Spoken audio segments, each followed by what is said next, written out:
I burn, but I am not consumed. By Sasha.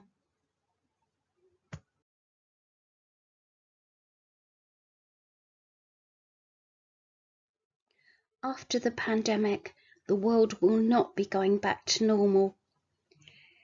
Before COVID-19, the structures controlling our lives were already fragile. Today, they are on the point of collapse. As a result, disabled people have been deeply affected by their experiences during the pandemic. We have said we felt left behind or forsaken, and that services which were supposed to be there to support us failed as a result of the crisis.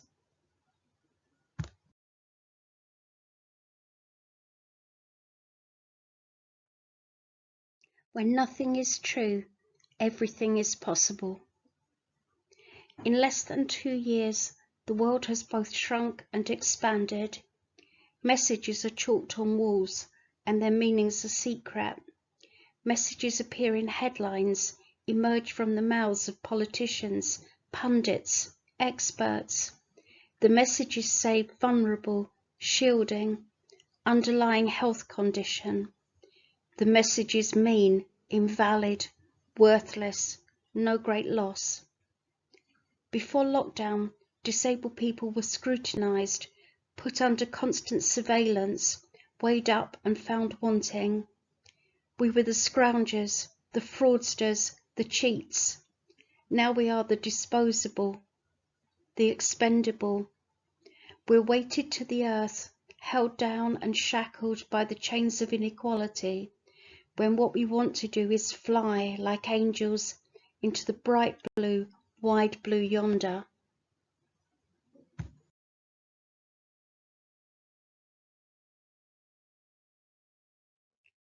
The future belongs to those who believe in the beauty of their dreams. COVID-19 has dramatically altered our dreams. Anxiety and a longer night's sleep led to bizarre dreams during the pandemic, and now we're dreaming more vividly and remembering our dreams more. Those dreams and delusions are delayed hopes and possibilities. They are the extravagant versions of our human fears. Ought we to be surprised that disabled people say their dreams are of uncertainty and abandonment? This is one of the COVID dreams you recall clearly. You're on a glacier which is rapidly melting under your feet. The northern lights, all pinks and peaches and soft blues, are reflected on the snow. And beside you is a wolf beautiful, disturbing, and worthy of love. A wolf that can eat all the brittle, fractured systems governing our world.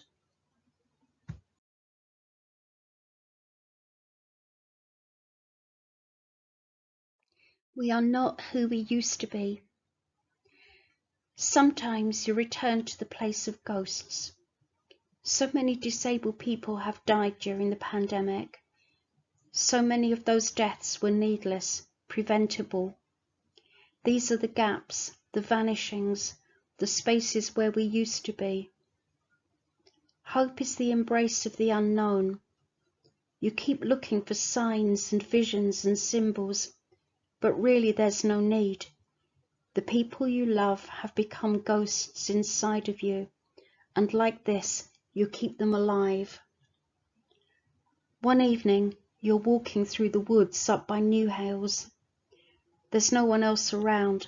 Sunlight glints through the trees. Suddenly, birds take off from the long grass just in front of you, so close you can feel a rumour of feathers against your face. Startled, you step back, and then laugh for the first time in months. Telling the stories of the dead is essential work, but you don't have to do it by yourself.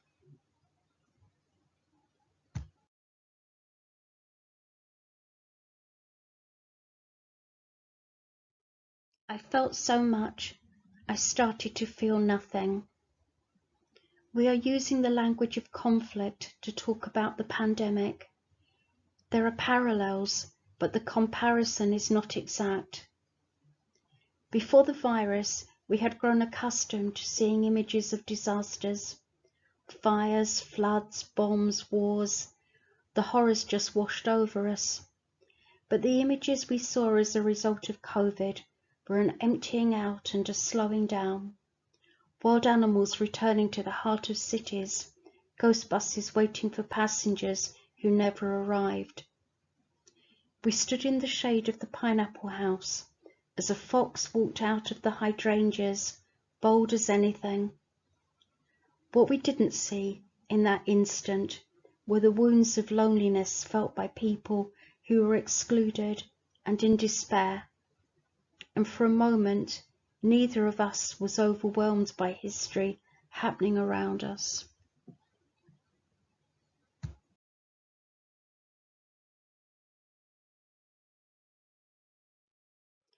We cannot become what we want by remaining what we are. In chaos theory, the butterfly effect describes a small change that can have enormous, unpredictable consequences. A tiny insect flaps its wings and weeks later causes a tornado. The coronavirus is more like an earthquake with aftershocks that will permanently reshape the world. It's autumn again, and here we both are in our yellow hoodies, standing under a night sky. We're at the edge of a field near Callaghan, watching as butterflies soar towards 1,000,000 trillion stars, waiting to see what changes the stir of their wings will bring.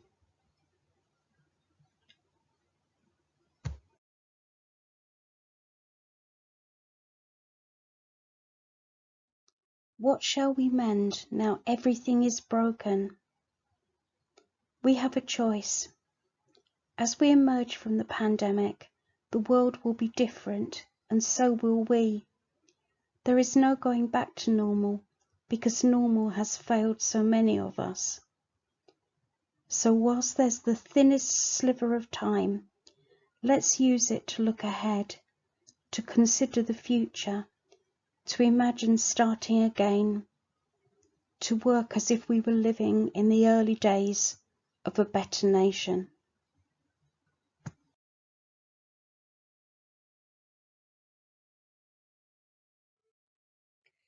For more information about I Burn But I Am Not Consumed, or about joining a disabled artists collective in Edinburgh, please contact us at Instagram at burnednotconsumed or by email burnednotconsumed@gmail.com. With thanks to ArtCry, this project happened because of their support.